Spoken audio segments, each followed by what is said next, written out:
L'Europe et la collectivité territoriale de Guyane investissent pour le territoire.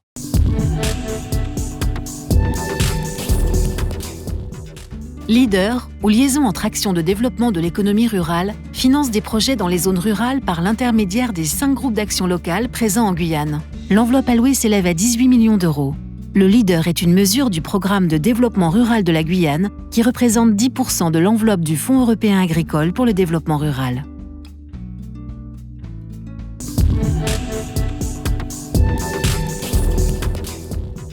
Le projet est né de l'envie du club de kayak de Saint-Laurent de participer aux courses de pirogue à 12 en Guyane.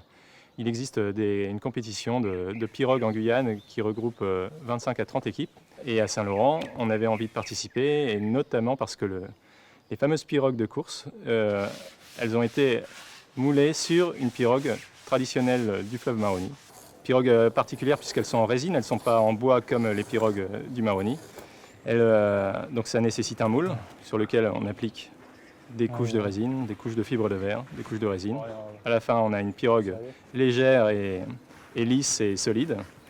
Et après, on installe des bancs, etc. pour 12 rameurs, pagayeurs, barreurs. Et avec une pirogue, on peut participer enfin aux courses de pirogue en Guyane. Le financement européen Leader sur lequel nous a orienté le GAL de l'Ouest nous a permis de financer l'intégralité du projet. Mais il y a une dizaine de courses chaque année en Guyane. L'idée, c'est que les équipes de Mana, Apatou et Saint-Laurent participent à toutes ces courses d'ici fin 2021.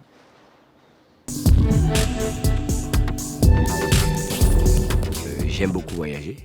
Et en voyageant, j'ai vu qu'on pouvait en fait développer le tourisme en Guyane, puisqu'on n'a pas le tourisme bleu, mais on a le tourisme vert.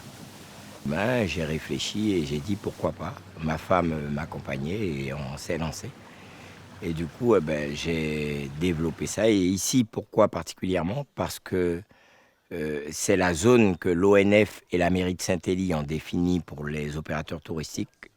Ce qui fait que c'est vraiment un paysage magnifique. On a la chance d'avoir ici des singes hurleurs, on a des haras, on a des perroquets, des toucans. On fait vraiment, c'est une merveille. Des hocos, on fait un peu de tout. Alors j'ai plusieurs possibilités. En fait, ici, c'est un point stratégique.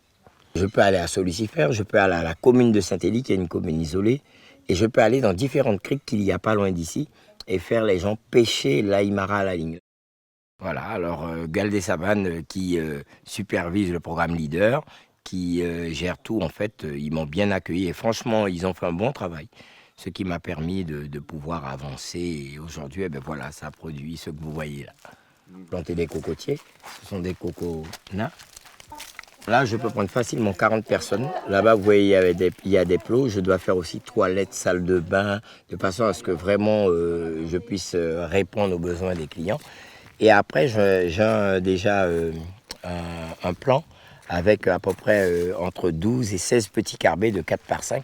Comme ça, quand les gens viennent en famille, même si on vient en gros groupe, mais au moins, on pourra se mettre par intimité dans des carbets de 4 par 5. Ce qui fait qu'on pourra se retrouver tous à table ensemble. Mais après, pour le couchage, on se retrouve par famille. On veut que quand les gens viennent ici, qu'ils puissent vraiment découvrir la saveur guyanaise, avant tout.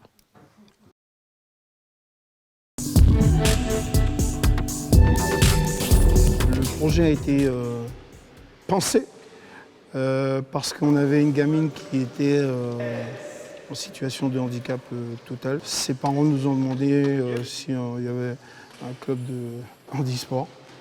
Et voilà, l'idée est partie de ça. J'ai eu la chance d'assister à un débat sur les propositions, les projets à monter que faisait l'AGLO dans le cadre du programme Leader avec des fonds européens. Et donc nous, il y avait trois points, je crois, et nous, on est rentré dans un des points sur l'amélioration de la proximité.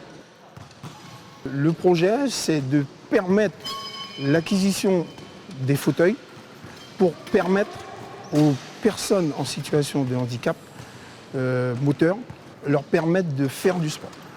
Et donc, depuis que nous avons les fauteuils, donc le projet, on peut considérer qu'il est finalisé, et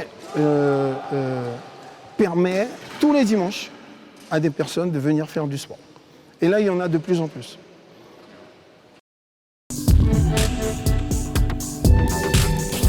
Bonjour, je suis Marie-Santa Auguste, chargée de mission à la MFR de Regina. Et je travaille sur la mesure 1 du FEADER. C'est une mesure qui accompagne les agriculteurs par des formations agricoles. À travers cette formation, on a pu acquérir des fonds du leader pour un tracteur. Et ce tracteur, c'était plus que nécessaire. Pourquoi? Parce que je travaille avec certains agriculteurs qui n'ont pas forcément leur propre matériel agricole.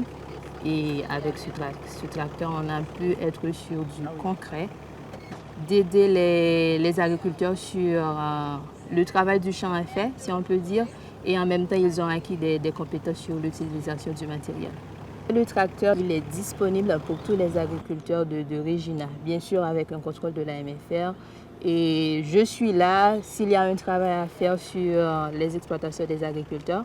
Donc ils m'appellent et j'essaie de les accompagner avec le tracteur. C'est disponible, ils peuvent l'utiliser.